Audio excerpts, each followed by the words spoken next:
Hola, hoy nos embarcamos en una exploración, yo diría, fascinante, para entender mejor cómo nos situamos, cómo nos orientamos aquí en nuestro planeta. Vamos a desgranar esos conceptos geográficos clave que, bueno, a veces damos por sentados, ¿no? Pero son la base de todo, ¿eh? Desde un mapa antiguo hasta el GPS que llevamos en el móvil. Para esto nos vamos a apoyar en un material muy interesante sobre topografía, elementos y coordenadas geográficas. La misión, digamos, es ir un poco más allá de las definiciones. Queremos entender el sistema completo, como el giro de la Tierra, unas líneas imaginarias y un par de ángulos nos permiten crear, pues, una especie de dirección universal para cualquier punto del globo. Y, claro, también veremos cómo podemos indicar una dirección concreta, pero con precisión. ¿Listas para este viaje? Empezamos desde el eje del mundo y llegaremos hasta la brújula. O de marinos o pilotos, ¿eh?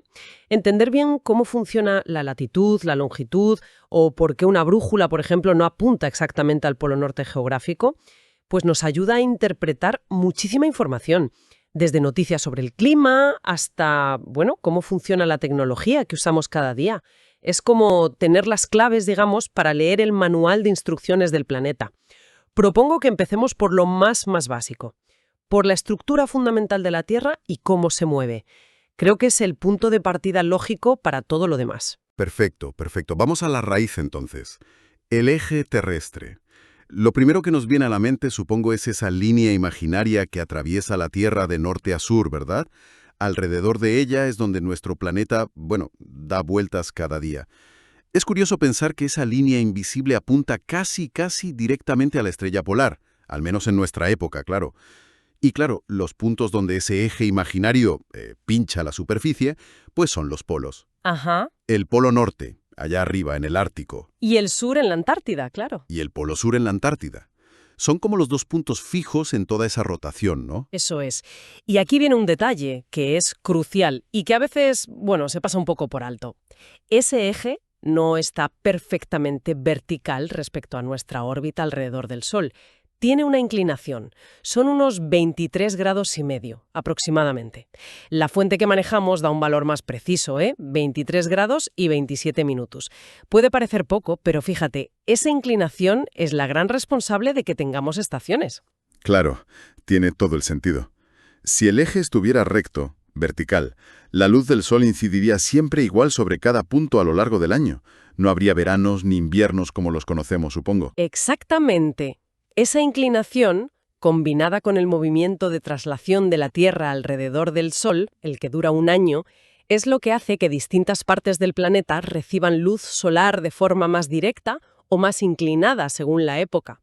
De ahí vienen las estaciones y también las diferencias en la duración del día y la noche a lo largo del año. El otro movimiento, el de rotación sobre su propio eje, es el que nos da la alternancia de día y noche cada 24 horas. Son, digamos, los dos ritmos fundamentales del planeta. Entendido. Tenemos el armazón básico. Eje inclinado, polos y los dos movimientos principales, rotación y traslación. Ahora, ¿cómo empezamos a dibujar sobre esa esfera para poder localizar sitios? Aquí es donde entran las líneas imaginarias, ¿no? Empecemos por las que van de arriba a abajo. Los meridianos. Eso es. Imagina que cortamos la Tierra como si fuera una naranja, ¿vale? Pero siempre pasando por el centro y por ambos polos. Cada uno de esos cortes definiría un círculo máximo en la superficie. Pues esos son los meridianos. Son todos iguales en longitud y van de polo a polo. Y convencionalmente dividen la Tierra en dos mitades, el hemisferio oriental y el hemisferio occidental. La fuente que tenemos menciona un término un poco específico, meridiana. Dice que es la línea recta norte-sur que se forma donde el plano del meridiano corta un plano horizontal en un punto de la superficie. Suena un poco técnico, es simplemente la dirección norte-sur en un lugar concreto. O sea, si estoy en un sitio, es la línea que apunta al norte. Básicamente sí, has pillado la idea. Imagina que estás en un punto cualquiera y el suelo es perfectamente plano, horizontal. La meridiana de ese lugar sería la línea que podrías trazar en ese suelo apuntando directamente al norte geográfico y, por tanto, también al sur, claro. Y lo interesante que añade el texto es que cualquier línea perpendicular a esa meridiana te marcará la dirección este-oeste en ese punto exacto. Es una forma, digamos, de definir las direcciones cardinales fundamentales a partir de la línea norte-sur local. Vale, tiene sentido. Ahora, Si hay infinitos meridianos posibles, porque podemos hacer infinitos cortes, ¿cómo sabemos cuál usar como referencia? ¿Cómo nos ponemos de acuerdo? Ahí está la clave, la estandarización. Es que durante mucho tiempo, diferentes países usaban su propio meridiano de referencia. Imagina el lío para la navegación y la cartografía internacional. Un caos. Finalmente, en una conferencia internacional en 1884, se acordó adoptar universalmente el meridiano que pasa por el Real Observatorio de Greenwich, en Londres.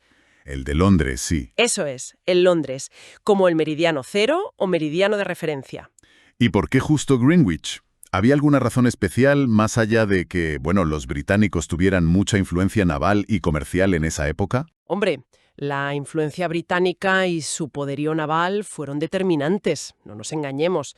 Ya usaban muchísimo las cartas náuticas referenciadas a Greenwich. Pero también había razones prácticas, ¿eh? El observatorio tenía una larga y reconocida tradición de observaciones astronómicas muy precisas, y eso era fundamental para determinar la longitud en el mar, que era el gran problema de la época. Y además, fíjate qué conveniente, el meridiano 180 grados, que está justo al otro lado del mundo, caía mayormente en medio del Océano Pacífico. Eso facilitaba mucho establecer la línea internacional de cambio de fecha sin tener que atravesar grandes países o zonas muy pobladas. Tiene lógica, sí. Entonces, a partir de ese meridiano cero de Greenwich, medimos la longitud. Correcto. La longitud de un punto es básicamente su distancia angular al este o al oeste de Greenwich. Se mide sobre el ecuador o sobre un paralelo, da igual. Se mide en grados, claro. De 0 grados en Greenwich hasta 160 grados, que sería la mitad del mundo, hacia el este o hacia el oeste. Y, muy importante, todos los puntos que están sobre el mismo meridiano comparten la misma longitud. Y esto tiene consecuencias muy prácticas como lo de los usos horarios. El material da un ejemplo muy claro. Un lugar a 45 grados oeste estaría 3 horas por detrás de la hora de Greenwich. Exacto. Porque la Tierra gira 15 grados por hora, ¿no? Y 45 entre 15 son 3. Justo. Y uno a 120 grados este, pues estaría 8 horas por delante. 120 entre 15, 8. Exacto. Los usos horarios son una consecuencia directa, matemática casi, de dividir los 360 grados de la rotación terrestre en 24 horas. La longitud nos dice no solo dónde está un lugar en el eje este-oeste, sino también, y esto es fundamental, cuál es su hora solar relativa a Greenwich y, por tanto, al resto del mundo. Por cierto, un dato que aporta la fuente sobre la escala de estas líneas que a mí me parece interesante. La longitud total de un meridiano, o sea, ir de polo a polo y volver por el otro lado, es de unos 40.003 kilómetros, una vuelta completa. ¡Anda! Casi nada, impresionante. Bueno, ya tenemos las líneas verticales, los meridianos y la longitud. Ahora vamos con las horizontales, los paralelos. Pues si los meridianos eran cortes verticales que pasaban por los polos, los paralelos son como cortes horizontales. Son círculos paralelos al plano del ecuador. Imagina que rebanamos la Tierra en lonchas horizontales, pues cada borde de esa loncha sería un paralelo. El más grande e importante es el ecuador, ¿no? El círculo máximo que está justo a mitad de camino entre los dos polos. El cinturón de la Tierra, podríamos decir. Efectivamente. El ecuador es el paralelo 0 grados y es el único paralelo que también es un círculo máximo, como lo eran los meridianos. ¿Por qué? Porque su plano sí pasa por el centro de la Tierra. Divide el planeta en hemisferio norte, o boreal, que suena más técnico, y hemisferio sur, o austral. Y sí, es el paralelo más largo, con una circunferencia de unos 40.076 kilómetros. O sea, un poquito más que la circunferencia de un meridiano. Un poquito más, sí. Esa pequeña diferencia se debe a que la Tierra no es una esfera perfecta, ¿sabes? Está ligeramente achatada por los polos y un poco abultada en el ecuador. Cosas de la rotación. Buen apunte, sí señor. Además del ecuador, hay otros paralelos importantes que siempre oímos mencionar, sobre todo con el tiempo y el clima. Los trópicos. Trópico de Cáncer y Trópico de Capricornio. Sí, estos son importantes por razones más bien astronómicas y climáticas. Están situados a 23 grados y 27 minutos de latitud. El de Cáncer al norte y el de Capricornio al sur. Y esa latitud, 23 grados 27, no es casualidad. Coincide exactamente con la inclinación del eje terrestre que comentábamos al principio. Marcan los límites, norte y sur, donde el Sol puede llegar a estar directamente sobre nuestras cabezas, en el cenit, en algún momento del año. Eso ocurre en los solsticios de verano de cada hemisferio. Definen, básicamente, la zona tropical de la Tierra. Entendido. Y sobre estos paralelos es donde medimos la otra coordenada clave, la latitud. Eso es, la latitud de un punto es su distancia angular, al norte o al sur del ecuador. Se mide también en grados, claro. Va desde 0 grados en el ecuador hasta 90 grados en el polo norte. Eso es latitud norte, a veces se indica como positiva, y 90 grados en el polo sur, latitud sur, a veces negativa. Y al igual que con la longitud, todos los puntos que están sobre un mismo paralelo tienen la misma latitud. Entonces, una diferencia clave con los meridianos es que, excepto el ecuador, los paralelos no son círculos máximos. Y además se van haciendo cada vez más pequeños a medida que nos alejamos del ecuador y nos acercamos a los polos. Se van encogiendo. Justamente, son círculos menores. Y esto tiene implicaciones importantes. Por ejemplo, en navegación, la distancia más corta de entre dos puntos que están en la misma latitud no sigue ese paralelo. Ah, ¿no? No, excepto si están justo en el ecuador. La ruta más corta sigue una curva llamada ortodrómica, que es siempre un arco de círculo máximo. Así que normalmente, para ir de un punto a otro en la misma latitud, tienes que desviarte un poco hacia el polo más cercano. Ajá. O sea que ya tenemos la cuadrítula completa. Los meridianos nos dicen cuán al este o al oeste estamos de Greenwich, eso es la longitud, y los paralelos nos dicen cuán al norte o al sur estamos del ecuador, eso es la latitud. Exacto. Y la combinación de ambas, latitud y longitud, nos da las coordenadas geográficas. Son como la dirección postal única y universal para cualquier punto sobre la superficie terrestre. Con solo dos números, dos ángulos, podemos señalar un lugar específico con una precisión increíble. Aquí es donde realmente vemos el poder de este sistema, ¿no? Parece simple en concepto, pero es la base para ubicar absolutamente todo. Totalmente. Piensa en la revolución que supuso para la exploración y la navegación poder determinar la longitud en alta mar con fiabilidad. Eso cambió el mundo. Y hoy en día, este mismo sistema de latitud y longitud, aunque lo usemos con tecnologías mucho más avanzadas, como el GPS, que se basa en satélites, sigue siendo el fundamento. Es la base para localizar cualquier cosa, desde nuestro coche hasta el epicentro de un terremoto. Es un sistema elegante, matemático y sorprendentemente robusto que hemos ideado para no perdernos en nuestro propio planeta.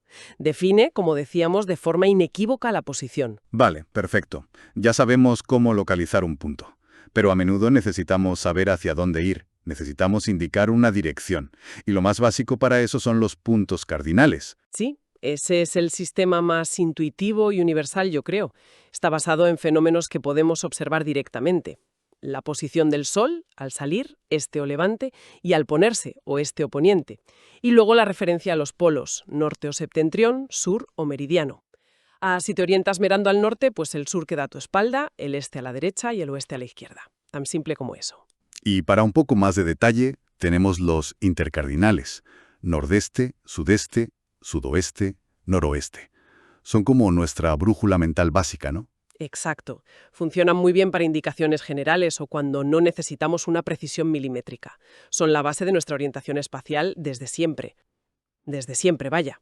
Pero claro, ¿qué pasa cuando necesitamos ser mucho más precisos? Por ejemplo, en navegación, en aviación o al usar un mapa topográfico detallado para movernos por el monte. Ahí es donde el material que estamos viendo introduce tres conceptos que, la verdad, a veces generan confusión.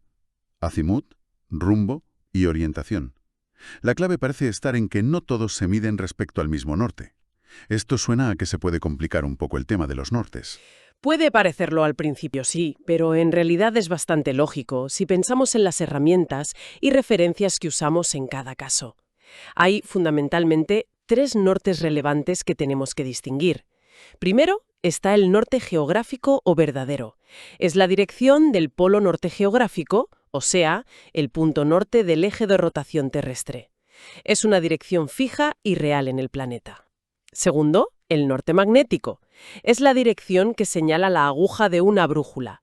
Y ojo, no coincide exactamente con el norte geográfico. ¿Ah, no? El norte magnético no está en el mismo sitio que el geográfico.